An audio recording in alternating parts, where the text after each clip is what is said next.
रात के 12 बज चुके थे। ससुर जी ने धीरे से मेरे कमरे का दरवाजा खोला और चटकनी लगा दी।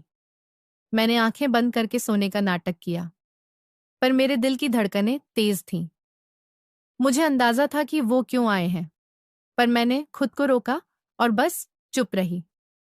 उस रात जो हुआ वो मेरी जिंदगी का एक नया मोड़ था। तो मेरा नाम सानिया है, उम्र 24 साल, और मैं अपने ससुर जी के साथ लखनऊ के एक पुराने मोहल्ले में रहती हूँ। गली तंग है, मकान पुराना, पर दिलों में जो बातें चल रही हैं वो बिल्कुल नई हैं।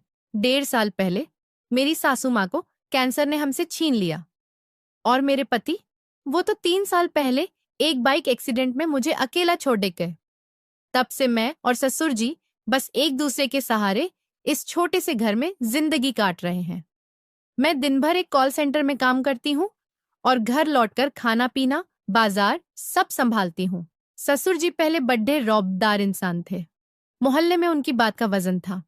हर शाम चौपाल पर दोस्तों के साथ हंसी मजाक, पुराने किस्से और उनकी आवाज से गली गूंजती थी। पर सासू माँ के जाने के बाद वो जैसे खामोश हो गए। दिन भर अपने कमरे में या फिर टीवी के सामने पुराने क्राइम शो देखते। उनकी आंखों में एक अजीब सा दर्द था जो मुझे रातों को सोने न देता। मैं सोचती, क्या मैं उनके इस दर्द को हल्का कर सकती हूँ? क्या उनकी जिंदगी में फिर से कोई रोशनी ला सकती हूँ? एक रात की बात है। रात के करीब 2 बजे मैं पानी पीने उठी। घर में सन्नाटा, बस बाहर सड़क पर कुत्तों की आवाज। ससुर जी का कमरा ऊपर था और मैं नीचे। तभी ऊपर से कुछ गिरने की आवाज आई। दिल धक से रह गया।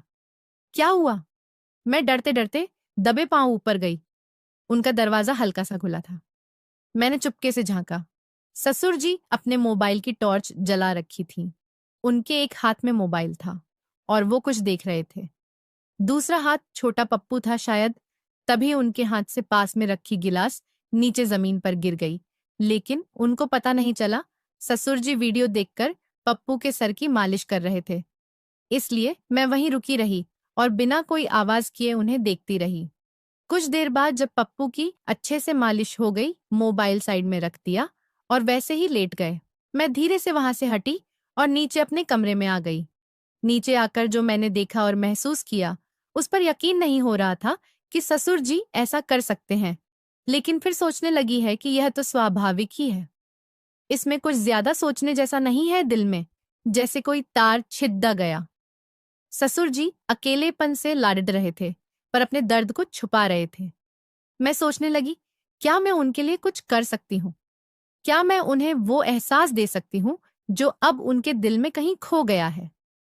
अगली सुबह मैंने फैसला किया कि कुछ तो करना पड़ेगा। मैंने उनके लिए उनकी पसंद का आलू का पराठा बनाया और साथ में अदरक वाली चाय। जब मैंने उनके सामने रखा तो वो चौंक गए। सानिया, इतनी सुबह सुबह ये सब? मैंने हंसकर कहा। ससुर जी, आपकी वो पुरानी वाली हंसी लाने के लिए तो ये छोटा सा पराठा कुछ भी नहीं। वो हल्का सा मुस्कुराए और मेरे दिल को जैसे सुकून मिल गया। उस दिन के बाद मैंने उनके साथ वक्त बिताना शुरू किया। कभी उनके पुराने दोस्तों को घर बुलाया, कभी शाम को उनके साथ गली में टहलने निकली। एक दिन जब मैं रात को खाना बना रही थी, उन्होंने अचानक कहा, सानिया, तू मेरे लिए बेटी जैसी है, पर तेरा दिल क्या कहता है? तू भी तो अकेली है ना? मैं रुक गई। उनकी बात मेरे दिल को छू गई। मैंने हल्के से कहा, ससुर जी, अकेलापन तो हम दोनों का है। शायद हम एक दूसरे के लिए वो कमी पूरी कर सकते हैं। एक शाम मैं कॉल सेंटर से लौटी तो ससुर जी आंगन में कुर्सी डालकर बैठे थे।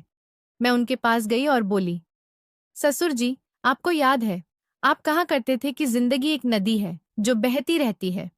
वो मुझे देखकर बोले, हाँ, पर अब तो मेरी नदी सूख सी गई है। मैंने उनका हाथ पकड़ा और कहा, तो चलिए हम इस नदी में फिर से पानी भरते हैं। हम दोनों एक दूसरे के लिए वो बारिश बन सकते हैं। उस रात जब घर की बत्तियां बुझ गईं, मैंने देखा ससुर जी मेरे कमरे के पास खड़े थे। उनकी आंखों में एक हिचक थी, पर एक अनकही बात भी।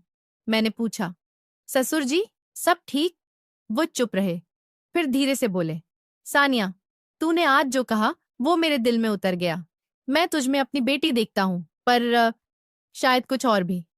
मेरे दिल की धड़कन तेज हो गई। मैंने हल्के से कहा, ससुर जी, हम दोनों ने बहुत कुछ खोया है, पर शायद हम एक दूसरे में वो सुकून ढूंढ सकते हैं जो हमें चाहिए। लोग क्या कहेंगे ये सोचकर तो जिंदगी रुकती नहीं। उन्होंने मेरा हाथ थामा। उनकी हथेली में एक गर्माहट थी जो मेरे दिल तक गई। वो बोले, सानिया, ये रास्ता आसान नहीं। मैंने मुस्कुराकर कहा, ससुर जी, जो आसान होता है उसमें मजा कहाँ। बस आप मेरे साथ रहें, फिर देखिए कैसे जिंदगी फिर से हंसने लगती है। उस रात हमने प्यार किया, एक दूसरे के साथ बैठकर पुरानी बातें की। सासू माँ के किस्से, मेरे पति की शरारतें और वो पुराने दिन जब घर में हंसी गूंजती थी। पर उस रात कुछ बदल गया। ससुर जी की आंखों में वो खालीपन कम हो गया और मेरा दिल वो भी जैसे हल्का हो गया। अगले दिन जब मैं दफ्तर से लौटी तो ससुर जी ने मेरे लिए मेरी पसंद की कचौरी बनाई थी। सानिया, आज तुझे कुछ तीखा खाना चाहिए, उन्होंने हंसकर कहा। मैंने जवाब दिया, ससुर जी, आपने तो मेरी जिंदगी में पहले ही तड़का डाल दिया। वो एक नई शुरुआत थी, न कोई नाम न कोई रिश्ता, बस दो दिल जो एक दूसरे का सहारा बन गए। बाहर की दुनिया वही थी, लोग, उनकी बातें, उनका शोर, पर हमारे घर में एक नई सुबह थी जहां रिश्ते नहीं, बस एहसास थे।